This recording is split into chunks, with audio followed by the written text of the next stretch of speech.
कहानी शुरू होती है और हम एक स्कूल में डॉनी को देखते हैं, जो कि अपने दोस्तों को एक रॉक कंसर्ट की 2 टिकट्स दिखाकर स्टाइल मार रहा था।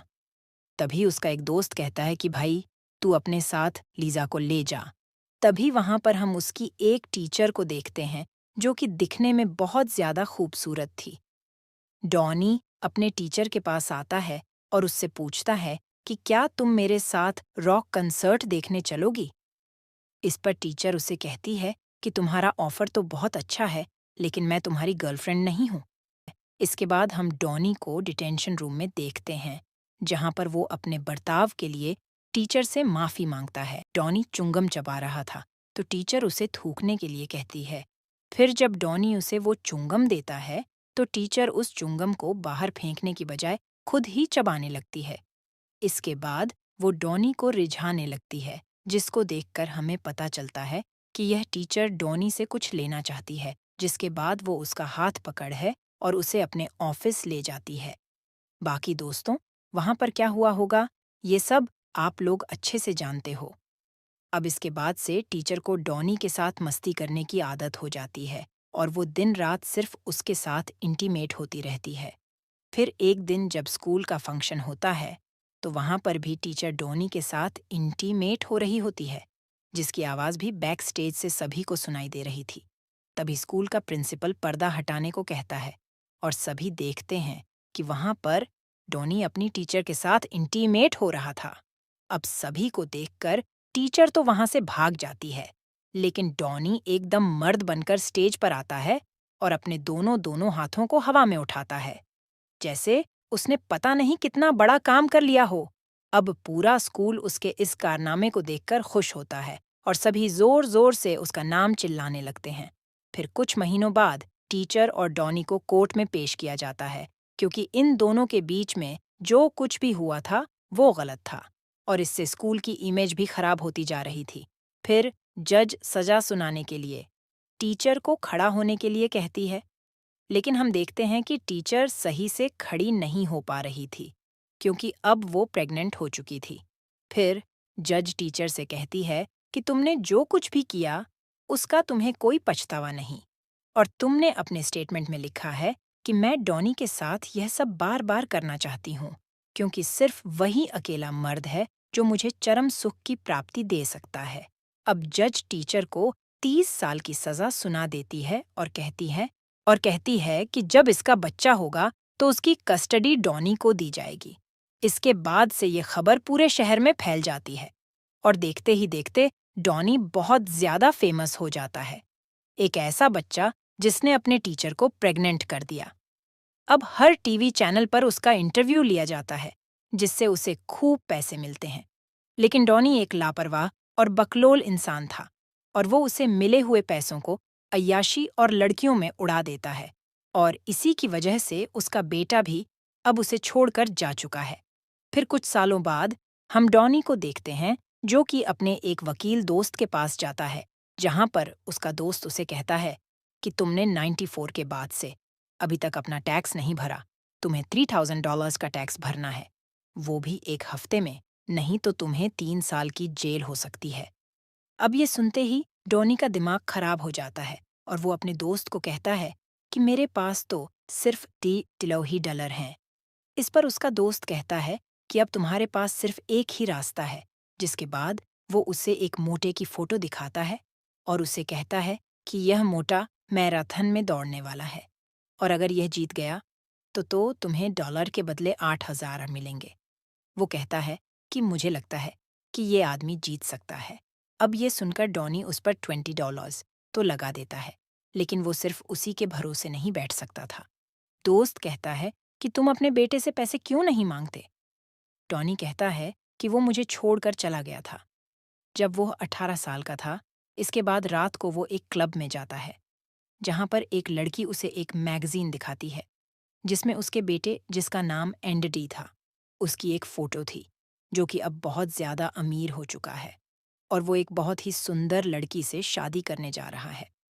इसके बाद हम एंडडी को देखते हैं, जो कि अपनी होने वाली की वाइफ जैमी और उसकी फैमिली के साथ अपने बॉस के घर पर आया है, जहाँ पर ये लोग शादी करने वाले हैं। फिर कुछ देर बाद वहां पर एक फौजी आता है जिसका नाम चैड होता है और वो जैमी का भाई होता है। आगे चैड एंडडी को साइड में ले जाता है और उसे कहता है कि तुम मेरी बहन का ध्यान रखना और उसका दिल कभी मत तोड़ना, नहीं तो मैं तुझे तोड़ दूंगा। दूसरी तरफ हम डॉनी को देखते हैं जो कि पैसों का जुगाड़ करने के लिए एक न्यूज़ चैनल के पास जाता है जो कि कभी उसका इंटरव्यू लिया करते थे। तभी वहां पर उसका एक दोस्त जॉन आता है। डॉनी जॉन से पैसे उधार मांगता है, लेकिन जॉन उससे गुस्सा था क्योंकि डॉनी ने उसकी माँ के साथ गलत काम किया था।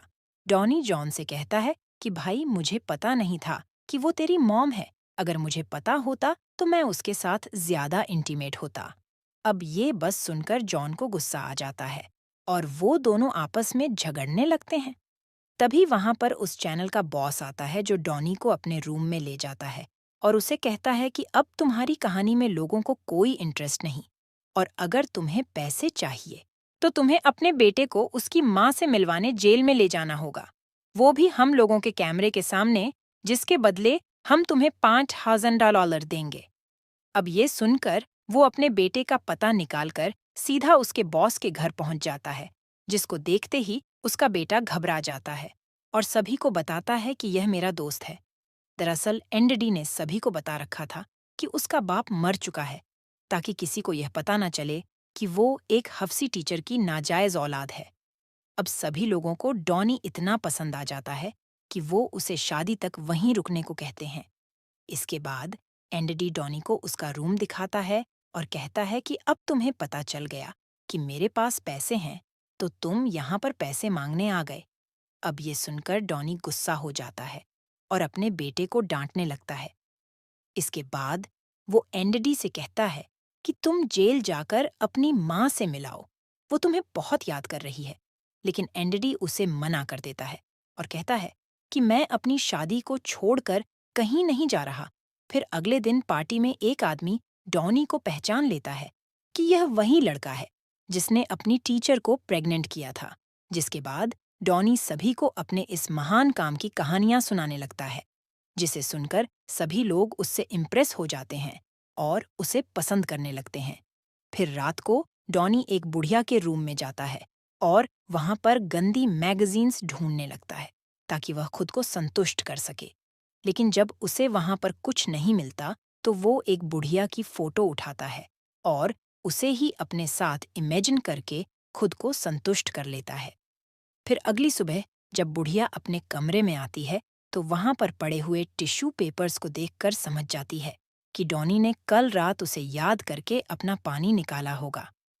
फिर रात को वह सभी एनडी की बैचलर्स पार्टी सेलिब्रेट करने के लिए एक स्पा में जाते हैं, जहां पर उन्हें ड्रिंक्स दी जाती है, जिसको पीते ही डॉनी थूक देता है।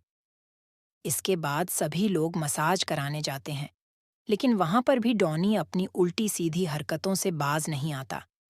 इसके बाद सभी को सुंदर बनाने के लिए उनके मुंह पर फेशियल लगाया जाता है, जिसको सभी तो बहुत एंजॉय कर रहे थे, लेकिन डॉनी उससे बहुत ज्यादा चिढ़ा हुआ था। अब डॉनी वहां पर बोर हो चुका था, तो वो सभी को अपने साथ क्लब में ले जाता है। अब वहां पर नंगी लड़कियों को देखकर सभी लोग खुश हो जाते हैं और पूरी रात दारू पीते हैं और एंजॉय करते हैं। फिर जब सभी पीकर सेट हो चुके थे, तो डॉनी उन सभी को कार में बिठाकर घर भेज देता है, जिसके बाद वो अपने बेटे के करीब आने की कोशिश करता है, जो कि उससे नफरत करता था। वो दोनों साथ में बहुत एंजॉय करते हैं और साथ ही साथ डॉनी उसे साइकिल चलाना भी सिखाता है, जो वो उसे बचपन में नहीं सिखा पाया। अब धीरे धीरे उन दोनों के बीच में सब कुछ ठीक होने लगता है और वो दोनों गले भी मिलते हैं। फिर घर आने के बाद डॉनी फिर से बुढ़िया के रूम में चला जाता है और उसकी फोटो को देखकर खुद को संतुष्ट करने की तैयारी करने लगता है। लेकिन तभी वहां पर वो बुढ़िया भी आ जाती है और कहती है कि चलो साथ में करते हैं, जिसके बाद वो दोनों वहां पर पूरी रात इंटीमेट हो जाते हैं। दूसरी तरफ हम एंडडी को देखते हैं, जो कि अपने रूम में पहुंचता है और वहां पर वो एक पुतले को देखता है जिसमें उसकी वाइफ की वेडिंग ड्रेस टंगी थी। एंडी को लगता है कि शायद ये उसकी वाइफ है, तो वो उसके साथ वहीं पर इंटीमेट हो जाता है। फिर अगली सुबह जब जैमी की चिल्लाने की आवाज आती है, तब एंडी को पता चलता है कि कल रात नशे में उसने उसकी वेडिंग ड्रेस खराब कर दी। फिर कुछ देर बाद डॉनी को एंडी का कॉल आता है, जो उसे बताता है कि वो अपनी मॉम से मिलने जेल जा रहा है। अब ये सुनकर डॉनी घबरा जाता है और जल्दी से कार निकालकर एंडी के पीछे भागता है। फिर जेल पहुंचकर वो उसे कहता है कि हमें यहाँ से जाना होगा। तुम्हारी शादी होने वाली है और तुम यहाँ पर शादी के बाद में ही आना। तभी वहां पर वो टीचर भी आ जाती है, जो कि अब बूढ़ी हो चुकी थी, लेकिन लोगों को सेड्यूस करने में वो अभी भी एक्सपर्ट थी। फिर वो दोनों आपस में बातें करने लगते हैं, लेकिन तभी वहां पर वो न्यूज़ रिपोर्टर पहुंच जाते हैं।